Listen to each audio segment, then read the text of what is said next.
I want to welcome you and thank you, express my appreciation for you being here, Tim. And just for a little bit of context, the series, which for now I'm dubbing Elephant in the Room, which is my intention of just getting more conversation out there about mental health, one. As an expression also, though, of talking about things that maybe we don't typically talk about. And what that means for us as individuals, but also as a collective living in the times we're in right now. So just wanting people to be able to share experiences and for people out there to hear from people that they might not normally about these things that I think are really central and pretty important to most all of us. And again, don't get enough public airtime. So with that, I'd like the chance for you to introduce yourself. I can introduce who I am as well. Maybe saying your name, if you'd like, your preferred pronouns, what you do, anything else you'd like to share, that would be great. Sure. Well, I appreciate you asking me. I'm flattered for a couple of reasons, but I also think it's a wonderful opportunity. So I'm the Associate Director of Safety and Security here at Bowdoin, which, has its own, especially with the national narrative, people walking around uniforms enforcing policies and laws. It's fraught with all sorts of things. And I think often there's not enough airtime to devote to this type of thing where we can have an interesting and nuanced conversation about things that are related, but yet way off in left field in comparison to what's going on. And I really appreciate the opportunity to sit and talk about it and for us to have a nice chat. And so about me, I've been here for about 8 years. Do you say your name? Just sorry. Tim. Yeah. I thought it was at the bottom of my thing there. So it Tim is, Hanson. Yeah. And I'm the Associate Director of Safety and Security, as I said. And I am invested in the aspect of community engagement, involvement, and trying to have underpinnings and foundations of trust with our constituency, which is, of course, students, but also faculty and staff and the guests that come, so that the underpinning and foundation is there so that when we interact, there is the assumption that everybody in the interaction is coming at it from a place of generosity, positivity, and looking to solve whatever the concern may be, right? Big to small. So I view this as another way to hopefully get out there in that capacity, and I really appreciate the opportunity. Thank you so much, Tim. And I'm Roland Mendiola. I use he, him, his pronouns. I serve as a clinical psychologist and interim director at Counseling and Wellness Service. And great to be here with you, Tim. Thanks for taking the time again. So we'll start out with some of the standard questions that I've prepared. And starting off with the first one, did you grow up talking about mental or emotional health? No. It'll be interesting as you compile these interviews to see how rarely, yes, it was a common topic at my household, will come up. No. And I mean, there are, I'm sure, many different reasons, but it was not a topic of discussion, but it was something completely foreign to me. Mental health in its own category, but then emotional health as a thing, frankly, it was a discovery to me at some point in my life that emotions were a thing, right? Ideally, I think probably the elephant in the room, there are a lot of people that can relate to that idea. Stereotypically men probably more often, and is a thing that doesn't get talked about, and it's definitely an elephant in the room, was for my upbringing. And how would you say you tend to think about these things now, generally speaking? Or is it something that you So in our work, we deal with probably only second to you in our community, mental health to a fair degree. We interact with a lot of individuals who are struggling with how to express what's going on with them, and they might come to a place where they need our help, or somebody thinks they need our help, and we'll assist them. And so it didn't really come to the forefront for me for a long time. And there's two different ways that it did, but the first way, it was through training. And so in order to better serve our constituency, we have crisis intervention team training, which is a 40-hour training through the National Alliance of Mental Illness main chapter. Yep. Where you do scenario-based training, you learn a lot about the various types of mental health and how a person in a certain state of mind would perceive things as you approach them, and how do we de-escalate, and how do we relate and empathize and have compassion. And it's a really great, useful training. And so we at Bowdoin have a number of people who are trained in it. We require all of our leadership staff to have it, for instance. And so it was a shock. I mean, it was an eye opener for somebody coming from a youth where sheltered, maybe to an extent, of what's the truth about human existence, and what's normal, average, every day for so many people, but nobody talks about it or keep a lid on it. Yeah. And how to approach it. And it was shocking to me. I've taken the suicide prevention. And again, it was so jarring that the best course of action is to talk about it, but nobody does. Yeah. And it was shocking. It was liberating. It makes it so much easier now to approach a situation and have a very frank and open dialogue with somebody who might be in a state where they're feeling really vulnerable or worked up about something, or just in a really difficult spot. So there's this part of it. But then for my own sort of personal journey, I was turned on to meditation at some point.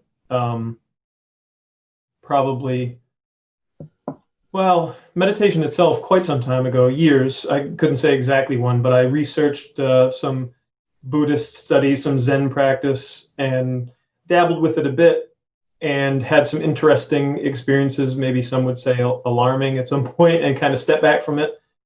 And then re-engaged with it in a really strong way. And in doing that, discovered on my own the emotional bandwidth that exists, how broad and deep and interesting and nuanced, and how it can bring some really interesting vibration to life. And when you can connect with somebody else and have those vibrations marry up in a way, it can really be fascinating and exciting, and people can play off each other in a good way. And you can help elevate another individual if you're bringing that if you're making yourself available in that way, that you can really connect with a person and help them with their, I'm going to call it vibrations. I think hopefully people listening will know what I mean, but I think you do, Roland, in that you can help synchronize and help them. If you can be that steady presence and offer your emotional availability, that they can meet you there. And which is fascinating. That emotional availability as a youth is not something I would even understood the very utterance of the phrase. And going back to that for maybe a few moments, Tim, is there anything you would say, if you feel comfortable, as to why some of those experiences as far as mental and emotional health remained, more elephants in the room while you were growing up? Whether that relates, like you said, maybe it shows up specifically for sometimes for young men a certain way, or things of that sort. So anything else you would say about why these things that tended to not be talked about? I could, hoping not to overgeneralize, because I don't know for everybody. It's speaking to my experience as a youth and what I saw in the context of where I grew up and my family. I have a large family. My mom has 6 siblings, and her parents are both one of 10 and 13, respectively. So I have I have 21 first cousins. And so in the context, there are a lot of boys in that. The generation removed, so generation above me and beyond, there is extremely limited continuing education. There's no real higher education. Many didn't complete high school. Those who did never went on to anything beyond.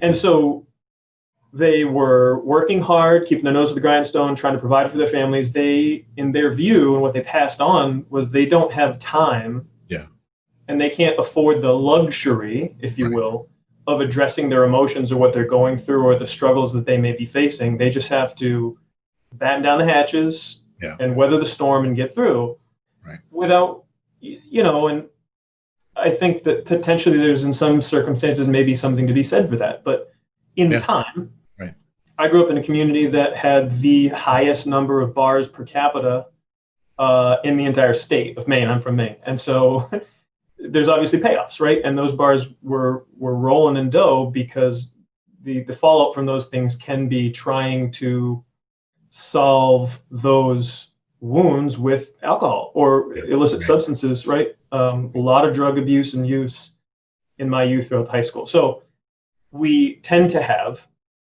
male figures in the family who do this, display this, don't talk about what they're feeling. Maybe they do with their wives, but that's not something that's shared with the family. And the message that's conveyed is, this is how it's done. This is how you get through life. Yeah. And it is certainly one way to get through life, and I don't necessarily fault them for that worldview. But at the same time, it's possible that sharing the experiences and admitting to some vulnerability is going to make everyone in the family a little bit more adaptable. Because I think you can get, it seems to me from my own experience, you can get very rigid in that, and lacking the flexibility makes it very difficult to connect with people. It makes it very difficult to adapt in certain situations. And so you end up having a very hardened and rigid automatic habit that may not be healthy. And I think for a lot of our experiences, not like you said, not to overgeneralize, but that rigidity only works so well for so long. I mean, I think a lot of our experiences are that we can only sort of ignore or suppress these emotional experiences for so long before we need some kind of other agents to, whether they're healthy or not, right, to intervene in some kind of way and help us through that.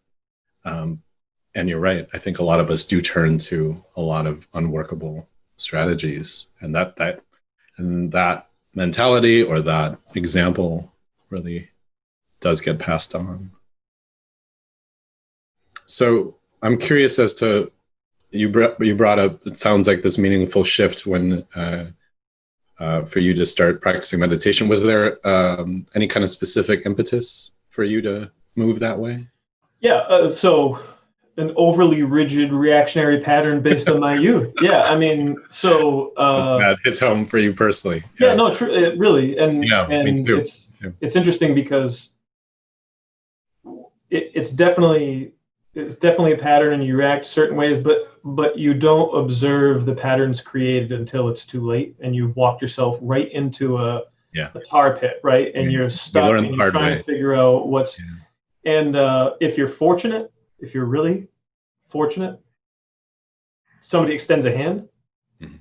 If you're not, you just spiral until hopefully somebody either grabs you right before you go too far. Right. And I was really lucky because I have a wonderful partner in life, my wife. And I also have a really good support structure, both career-wise and friends that I've made who absolutely avoid the elephant in the room. But when the rubber meets the road, are the first person to extend their hand and say, hey, if you need something. And even then, it's still on you to actually... Right, it's the extension of the hand without being too pushy, because something about the Puritan Northeast culture. Well, I think there's something too. I think in my experience, especially in counseling, there's something to that process of also what it means to ask for help in some kind. Yeah, but it is very hard to do from the first person perspective. It's much easier for me now, maturity and practice, willingness to be vulnerable, which was hard earned. It's not something that I come by naturally. It is not. it is, well, it's the elephant in the room, right? This is exactly why you're doing this interview, right? I often will say to folks that I work with that it often will feel like literally, or I mean, very genuinely countercultural. Yeah. It counter mainstream. It doesn't feel like what we're supposed to do, I think, a lot of the time. And so, yeah, with stigma comes oftentimes some level of shame. Like there is something wrong that I'm experiencing this, and it's even wrong to even bring it up. And it's wrong to ask for help with it. Yeah.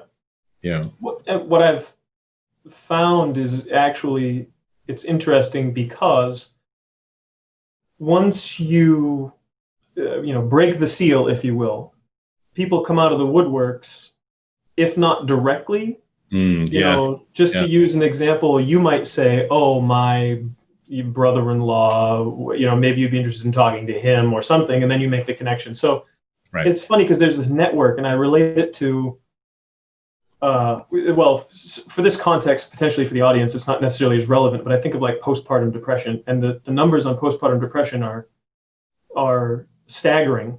The amount of women who experience this and work through it and only get support when it's like they're on the brink of tipping over to something really scary. Right. And it's a huge vacuum in the same way. It's the elephant in the room. 50%, roughly of the population has the ability to experience this potential, and yet there's not as much sharing and community building around that. And to me, that is the very same thing in one avenue to this whole thing we're talking about, I think. Yeah. Thank you. My next question, how does who you are and where you come from possibly inform how you approach health and wellness in your life? And for the purpose, I guess my purpose in asking this question, I would add, like, for better or worse, like how does who you are and where you come from inform how you deal with your health and wellness? My own? Yeah. Oh, yeah. You ever heard the phrase "deny till you die"? No, I don't think specifically that. So, well, maybe it's, yeah.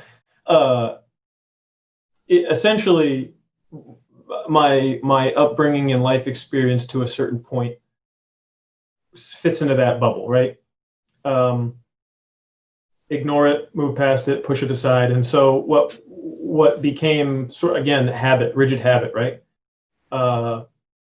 I tend to be a very sarcastic, joking individual on any topic. There's like no topic is off limits. And so that influenced it. And so as it would build and it would work, it helps protect you from having to talk about or address the elephant in the room. And people think it's funny and they move on. But in addition, the fallout to that is that you can actually put that out on somebody else who's reaching out for help. And so I've had the experience where somebody is seemingly trying to bridge that gap, but based on where I'm coming from, my default, instead of getting vulnerable or meeting them on that emotional level, might be to make a joke, which was intended to break the ice. But who am I really breaking the ice for? Me, not that person. They're obviously extending the olive branch. And so that's a struggle. And I still, to this day, it's something that is a habitual reaction where and have to try and navigate around it. And I can't say that I'm always successful, but I do try like hell. Yeah. Well, I mean, just talking to you now, Tim, and yeah, I think this is only our second conversation. So, but it's clear that in what you're describing, how you're trying to work with things in your life, you value that level of, like you said, vibration, like meeting people with where they're at, and still working with these patterns in your life, these rigid patterns of also not meeting people at that same page. Yeah, I mean, mistakes are bound to happen. I really believe that the effort is, nobody's going to get it right every time, and I think we have to be gracious and be willing to understand that a person's coming from a good place, and knowing that, right, this is part of a learning to have an unwillingness to be vulnerable is to not Yeah. also put yourself out there to allow that. And that's something that I still, it's a work in progress to be put out there in a sense, and assume and hope that the person you're engaged with is going to be coming from a place of generosity and understanding. And yeah, okay, we're going to step on a few branches on the way and rustle the leaves, but we're heading in the right direction. And so I guess one thing I'm wondering as we're talking this through is how did you, what am I trying to ask? Sort of what was your incentive, Tim, to, it feels like, make this switch in your life, to be, like, to use your word, to actively try to be more vulnerable, it feels like. Well, because it wasn't working. Well, I mean, and I think, but I don't think it's obvious to people that it's not working until, right? Yeah. And so I assume it's different for everybody, but for me, it was a realization that the relationships in my life were not as full as they could be, and then suffering as a result, right? And everything from my marriage to close friendships, where you would anticipate closeness with people you assume, but there's still a distance and a void that is there because, at least in part, it's up to me to start opening up the dialogue to a greater extent or a deeper extent than was historically on offer from the habit. And so then, you can do that and somebody might not reciprocate. But again, part of being vulnerable is you got to be willing to see how it goes. And almost never, in practicing this new sort of method and manner, has it ever been met with disdain. Never have I regretted it, I should say. Yeah. It doesn't always go the way you might script it, but never has it been something I would regret. Right. Going along this path for you has not been. Correct. Yeah. Well, by trying it out, give it a whirl. Yeah. You won't be disappointed. To anybody who is listening and worried about it, I was pleasantly surprised, and I assume everybody would be. And I mean, I don't know about you, Roland, but I'm sure you have your own experience and understanding of that. It certainly resonates, and that's why I appreciate so much that you're here opening up the conversation this way and opening your own vulnerability about this. I mean, I know for myself, at some level, it's like, it just makes sense. And it's just at a certain point, you just have to do it, because doing things the other way, like you said, just doesn't work. And I think there's a acknowledgement for myself, and I think I would say for you, that it still takes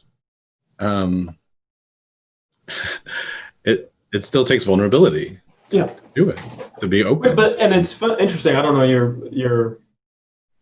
I don't know a ton about. I'm not interviewing you, but I will say the questions can go back and forth. Yeah, that it isn't a default, and that we're going back to the upbringing and the historical context. It isn't. If you believe the sort of broad narrative that being vulnerable is a non-masculine trait. And so this is sort of the thing that gets drilled into people's heads. Some, not all, obviously, it depends on their upbringing. In my case, that was true. So certainly it feels very unusual, and it's even more potentially vulnerable than it needs to be based on this cultural influence, if you will, and it's hard to undo. It's very hard to undo. It is. So given that we're talking about, I think those of us in the mental health field would probably consider mental health to be an ongoing elephant in the room. I think as we're talking about emotions, they still continue to be an elephant in the room, like you said.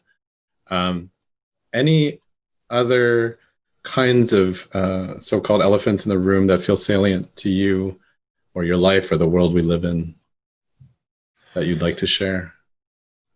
Yeah, I mean, in my experience over the years professionally, which is directly tied to mental health, is that, as an example, calling you, Roland, and saying, hey, can we sit down? I'm feeling like I'm up to my maximum. Hmm. is not a concession of being mentally unstable or being somehow spiraling out of control, my experience tells me that people find it taboo because they think if you crack that door open, similar to suicide prevention, there's the unreasonable thought that if you are talking to a person about it and address it head on, that it's going to cause something, right? Yeah, right. As opposed to it actually making it comfortable and making Right. it Actually okay, and de-escalating. right. And Right. so if you crack the door and I say to you, really, at the end of the day, I'm up to my maximum stress. I don't know how to deal with the emotions. I need a little bit of resource Right. assistance.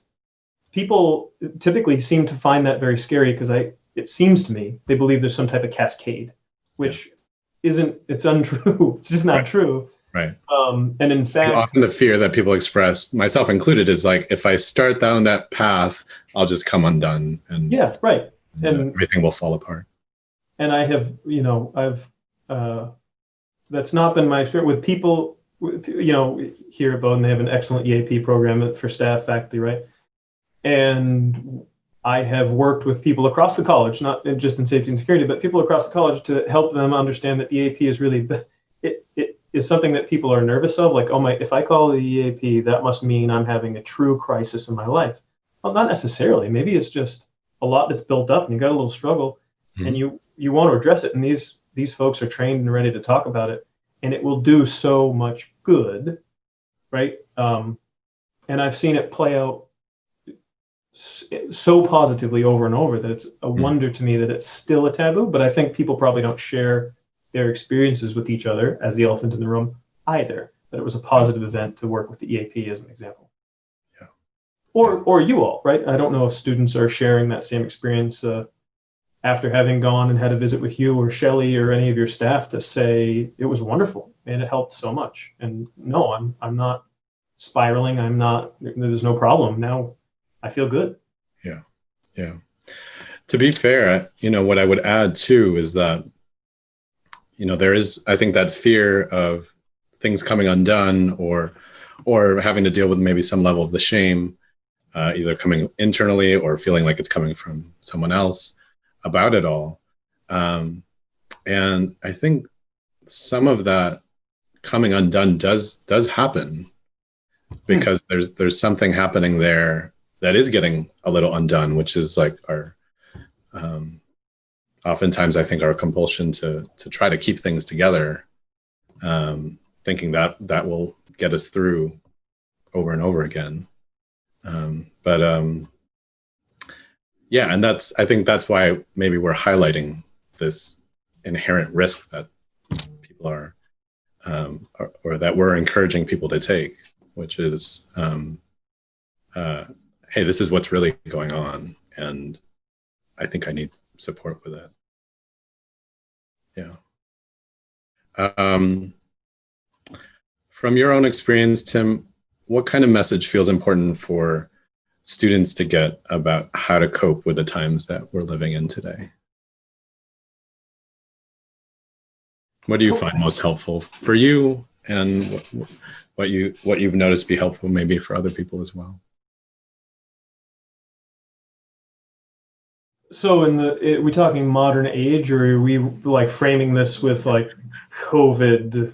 Uh, Yeah, my frame is certainly, as we're talking right now, the um, the pandemic, the heightened level of racial injustice in the country and in the world, um, the um, the political clashes, and yeah, I think just the heightened level of instability, fear, at least some level of despair that people are experiencing, um, as well as like a real sense of divisiveness and distrust that I think a lot of people also are experiencing. I think it comes down to sort of what we were talking about at the beginning, that when you actually speak to another human being and you simply you just want to talk to them. You just want to get to know them. You're genuinely curious. You're open to a conversation. And it really, I don't care what topic. It could be about nothing. It could be about whether you enjoyed Charlie and the Chocolate Factory as a movie when you were a child. To open the dialogue, but meeting the person in a face-to-face, human-to-human capacity, not Facebook message to Facebook message, not Instagram photo to Instagram comment to, right? Not YouTube comments or videos or whatever. Like you cannot see that the world isn't actually falling apart unless you engage yourself with other human beings from whatever position on any spectrum you want to choose, and just open up to them and give them the opportunity to do the same. And then when you do that, you're going to see that the world is not crumbling. The world is not crumbling. Human beings still exist. Human beings are resilient. They are resourceful. They are intelligent. They are kind. They are generous given the opportunity. And when you meet these actual human beings on this level, it's very easy to understand that there is a lot missed and a lot of untruth in all of these other various formats. And when you actually connect with a person, you just give them the opportunity to connect, and it can redeem so much of what you see that just isn't doing us any service as humanity right now, I don't think. Because what are you saying, Tim? Like, what gets lost in all these non-direct formats? Oh, well, first of all, there's no opportunity for nuance, for intention, for understanding another's point of view. You get one generally two-dimensional version of a thing, if you know, whether it's in print or it's a video of presentation that's been heavily edited, or there's no room for give and take. There's no room for expression of how you receive something somebody says, and the opportunity for somebody else, that person, to correct or explain or meet you somewhere and say, right, geez, I'm sorry.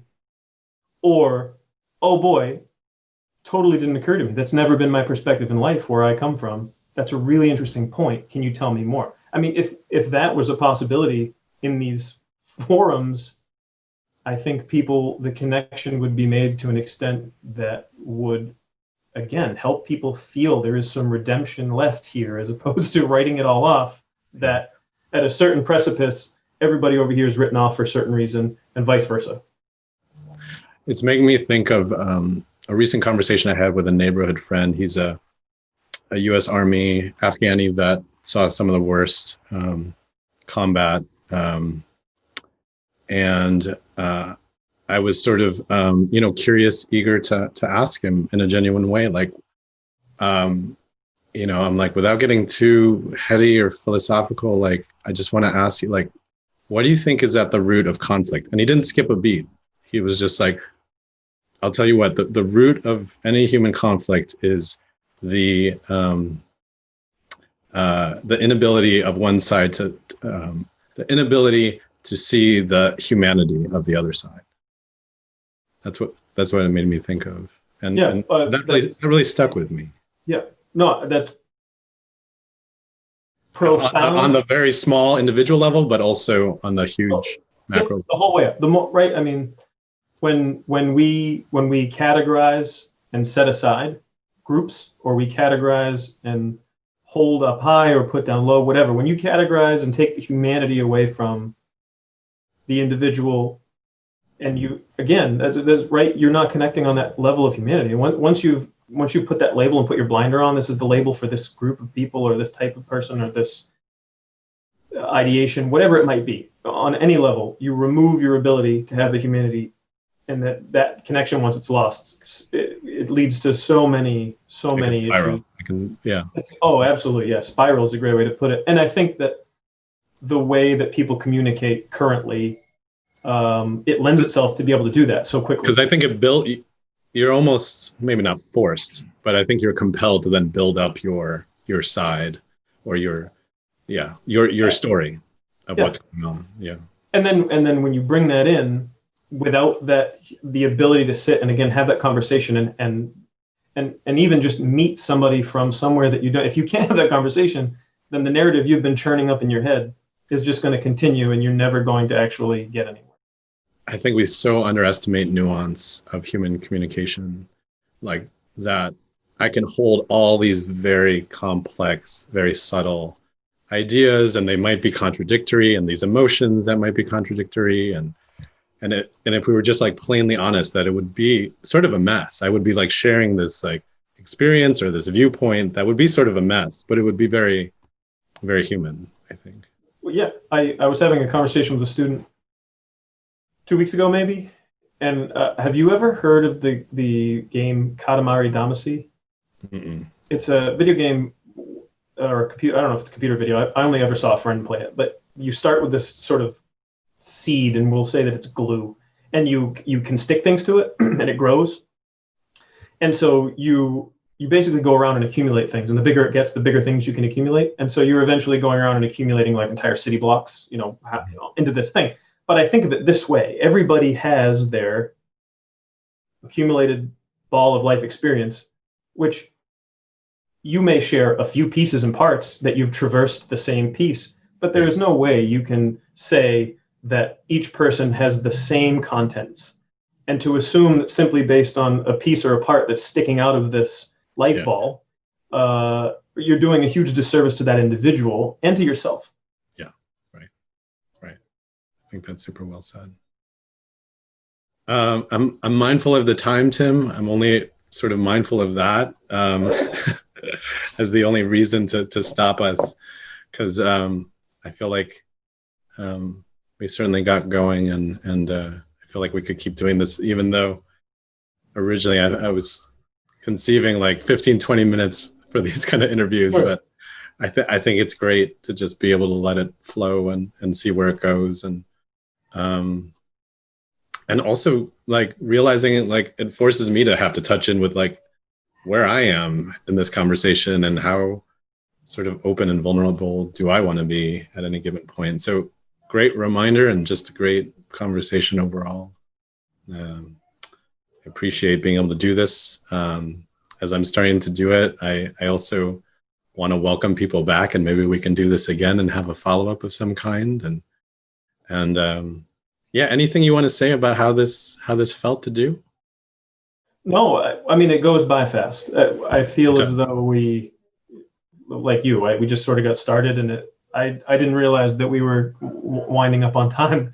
Yeah. And I enjoy it, and it's nice to be able to share a perspective and an experience that might be helpful. And I appreciate, again, the opportunity to do it. I would love to have another opportunity, because there are other aspects that are related that if the audience is specifically students, say I have things that I would love to express that worry me, that I think that would be hopefully beneficial for them to hear. Yeah, I would totally welcome that. We'll figure out something to do for that. Okay, well, goodbye for now. I think we could actually cut this whenever we need to, but yeah. Thanks. I'll say thanks now. Okay. we can end the recording, but thank you. I appreciate the opportunity. This was really nice, and I do hope we get to do it again. I can see the benefit, and I think it's a fantastic idea, and I imagine it will have great dividends once you get your collected body of interviews and people are viewing them, and I just think it's a great idea, and I hopefully filling a void of this lack of ability to communicate on the human level, right? That maybe you're offering something in this avenue that's going to be helpful, and it's great. That's definitely, that's well said. I mean, I don't think I could have articulated it that way, but I think that definitely was the impulse, or the intention was like having an opportunity for people to hear some genuine experiences and feelings and thoughts about what's going on right now, or just like what it's like to be a person right now. Yeah, which is funny because everybody knows, but they never make the assumption that somebody else might understand, even if it's not the same. Right. It's just really ironic and yet understandable when you consider some of the things at play. Yeah, totally. So I also, I super appreciate Janie being involved in this, because she had this great idea of, who knows how this will go, but at least having these couple first interviews, and then she was saying, like, then letting people see them, and so they have an idea of what it's like, but also maybe like editing clips from it, so maybe there could even be some kind of marketing around like the same topic, or like these themes came up the same way in these different interviews, almost like right, if it takes a life of its own, it's almost like documentary style, where it becomes I don't know, great promotional products for you folks. Excuse me. Like you said too, about like that first question, if you had a series of these, what people would respond to, like, did they grow up with talking about any of this? And which in an even that question and a series of answers over 10 minutes. Yeah. Can you imagine the right, the obviousness of what we're talking about just in that one context of holy moly, people's life experiences completely not determine, but certainly contribute to the way they think about a thing. And now I understand. Yeah. I mean, it's at such a level of absurdity that, like, once the door opens, and whether you like it or not, you're living your emotional life. It's just like pure absurdity that, like, it's such a part of everyday life, and none of us got any kind of information about it, really, or perspective or guidance or anything. And I see the statistics that your office is just worked to the eyebrows. There's so much to do. There's so many people that want to engage with all of you, and yet surprisingly don't want to engage seemingly with one another about the elephant in the room. It's fascinating.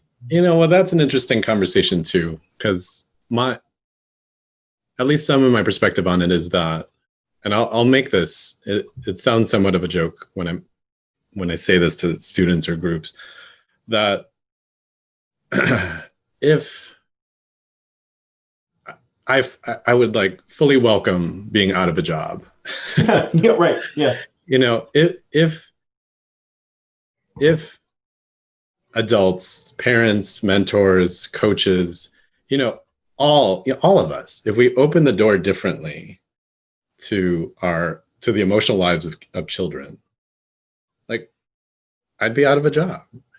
It just wouldn't be the same job, I think there is no hope of that happening anytime soon. So you're probably safe when it comes to counseling services is going to live long beyond. Yeah. Right. But wouldn't that be something?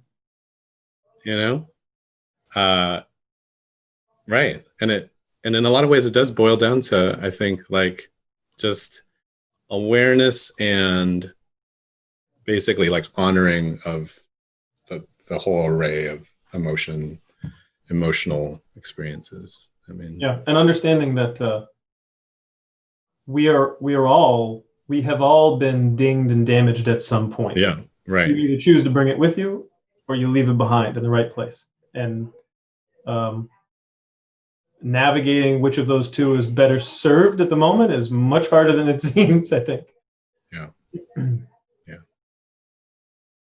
Thank you, Tim. I super appreciate it. And thank you for asking. And I do hope that we'll have some type of something further. I mean, again, you said we've had a couple conversations so far, but I love talking to you. I would welcome any future conversation. I do as well. Congratulations to your family again. Thank you. Really feel free to be in touch. We have each other's numbers. We'll connect sometime soon. All right. Okay. Thanks, Roland.